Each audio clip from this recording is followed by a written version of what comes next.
Room 44 presents Where Reality Ends and Your Mind Begins to Slip. Welcome back, listener. Turn down the lights, lean in, and remember, some doors, once open, never close. I always knew something was off about me, not in the quirky, lovable way people flaunt on dating profiles. No, I mean off. Like a light bulb that flickers even when the switch is off. Like my life was being lived half a second behind everyone else's. I first noticed it after I moved into flat 43B, a sterile, one-bedroom unit at the edge of the city. It was temporary, just until the divorce paperwork cleared, but from the first night, something felt misaligned. There was the bathroom mirror, for one. My reflection would blink when I didn't. Not always. Just sometimes. Once I saw it blink twice. Another time, it smiled. I didn't. I stood still. My face didn't. And the light switches? They had a lag. Click. Then nothing. Then flicker. Flicker. Illumination. Like the apartment had to check if it wanted to obey. At first, I chalked it up to stress, divorce, new place, midlife, unraveling. But when I called maintenance to look at the mirror, they told me flatly there was no mirror in the bathroom. I stood there on the call, staring directly at it. Oval-shaped, antique bronze frame. It was there. I could touch it. I did touch it. The guy on the phone sighed. You're in 43B, right? Yeah. There's no mirror in that unit. None of the units in the B block have mirrors. Security hazard. Some bullshit insurance clause. My voice caught. I'm looking at it. A pause. Do not remove or damage anything you didn't install, he muttered. Then he hung up.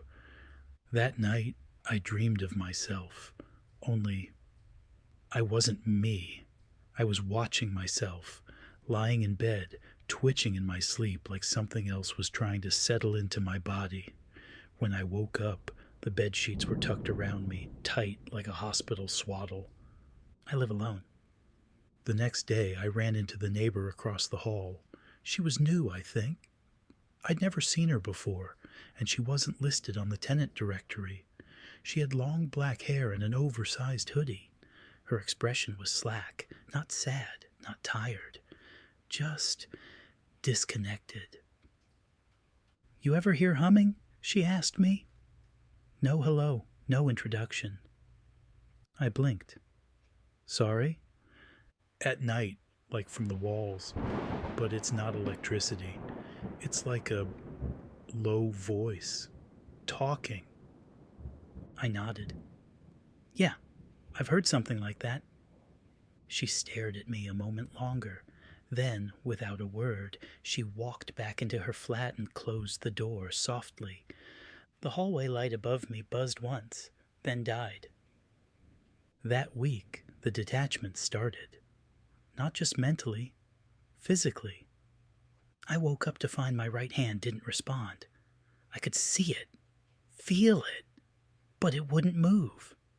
I panicked, flailed, and then, just as suddenly, control returned. Another morning I looked in the mirror and saw a bruise on my neck, deep, thumb-sized marks, like someone had grabbed me.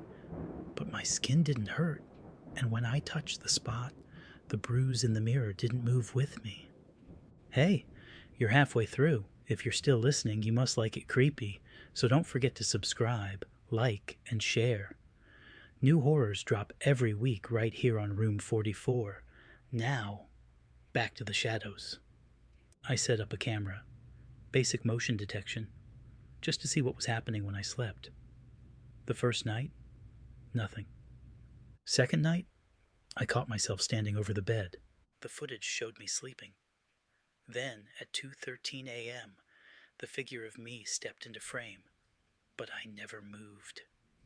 This version of me stood for exactly 6 minutes. No blinking. Then it leaned down and whispered something into my sleeping ear. I couldn't make out the words. Just one. It repeated again and again.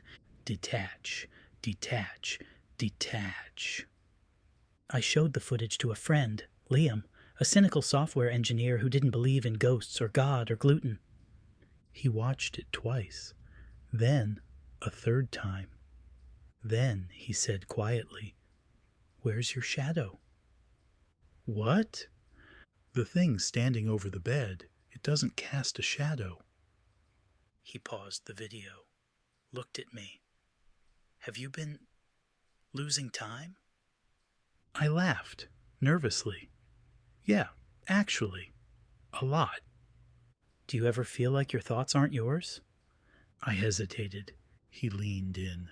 "Whatever's in your apartment, it's syncing with you. Not haunting, replacing." Liam came over the next night with more gear. Cameras, EMF detectors, a thermal scanner. We treated the place like a ghost hunt. At 1:55 a.m., the temperature dropped. At 2:12 a.m., static filled the audio. At 2:13 a.m., the mirror fogged over from the inside. Then the figure appeared again. Me, but hollow-eyed, pale.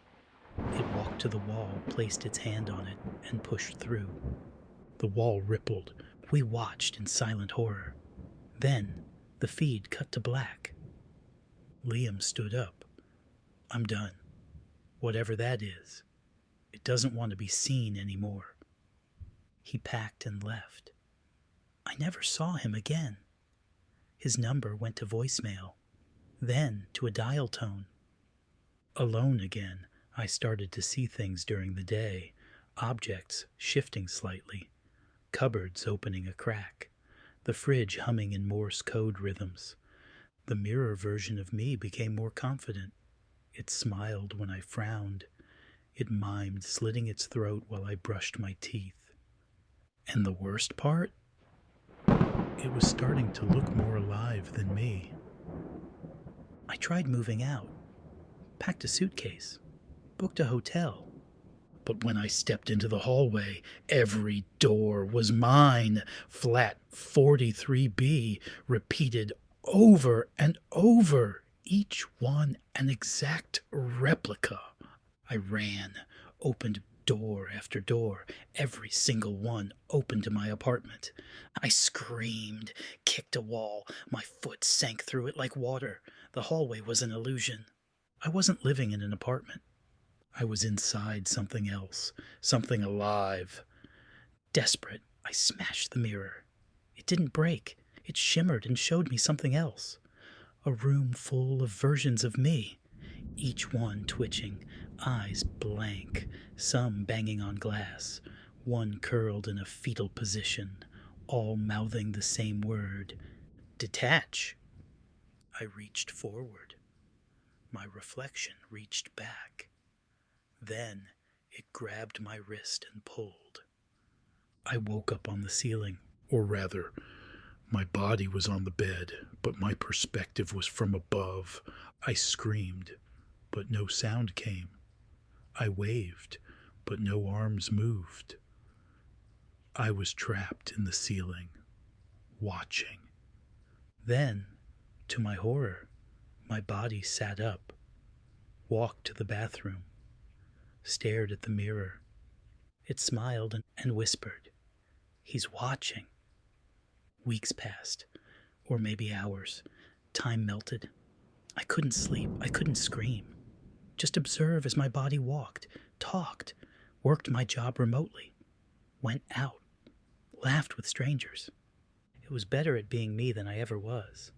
And I just watched. Then one day, it stared directly into the mirror and said, "He's loose." Suddenly, I snapped back into my body, gasped, collapsed. I was back. But the world outside was different, warped. Sounds echoed too long. People's faces lagged when they turned. And the mirror? Gone. Instead, there was a note taped to the wall. You were never in control. And now? I think someone else is watching me. I hear footsteps in the ceiling. I see ripples in the walls. I no longer know if I'm the original. I no longer know if it matters. Because sometimes, when I walk past a shop window, I don't see my reflection at all. You've been listening to Room 44. If this story lingered in your mind, disturbed your comfort, or made you question your own reality, hit subscribe, like, and share with someone who isn't afraid of the dark. Until next time, keep the lights on, just in case.